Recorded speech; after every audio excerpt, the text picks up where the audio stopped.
Nigeria is next. 72 hours after resumption, Fubara meets Tinubu, says peace has returned to Rivers. 72 hours after resumption, Fubara meets Tinubu, says peace has returned to Rivers. I think we've hammered on that already yesterday and even today. But the other riders there, I think we could take a look at the rider perhaps just beneath the main rider there. It says, Natasha, women's groups take battle against Senate to United Nations. Natasha, women's groups take battle against Senate to United Nations. I understand that Mr. Ifetayo has joined us again now with his audio. Mr. Ifetayo, I mean, you haven't missed out so much because we've done about 3 papers already. But let's begin with this perhaps Thanksgiving meeting with Mr. President and the governor, getting to meet with Mr. President. Governor Fubara visiting the presidential villa, perhaps for a thank you visit for the 6-month suspension. You see the video on your screen there, Mr. Ifetayo, and our viewers.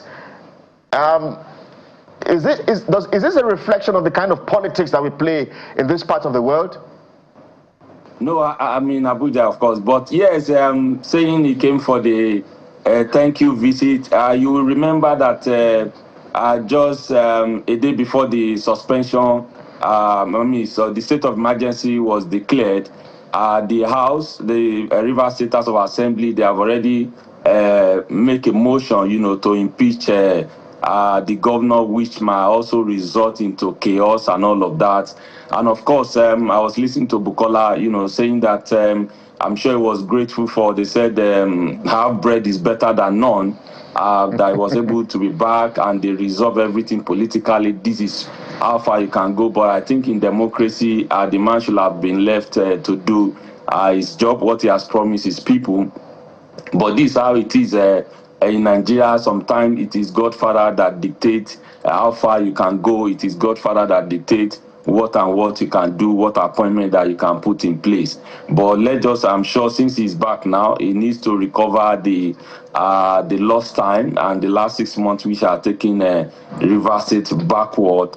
Forget about the state of emergency, because now he just need to galvanize whatever that is left, unite the people from all fronts, whether pro-Wike or anti-Wike, whatever it is, just make sure the state enjoy the dividends of democracy. Yes. Let me squeeze in this follow-up question just before we get your analysis and commentaries on the earlier newspapers we had looked at. Do you think that he's perhaps ready to join the All Progressives Congress, as it is whispered in some corners? No, I don't see that coming. I don't see that coming.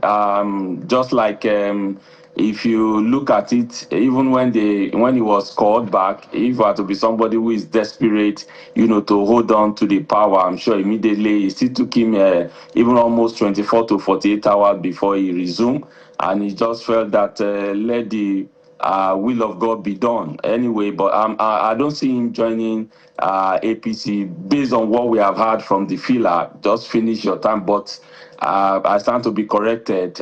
Finish your tenure and go. Just have your one shot. And since Wike said he has forgiven him, let's see that he has forgiven indeed, and he has forgotten about what has happened in the past. Maybe they will allow him to run for the second time.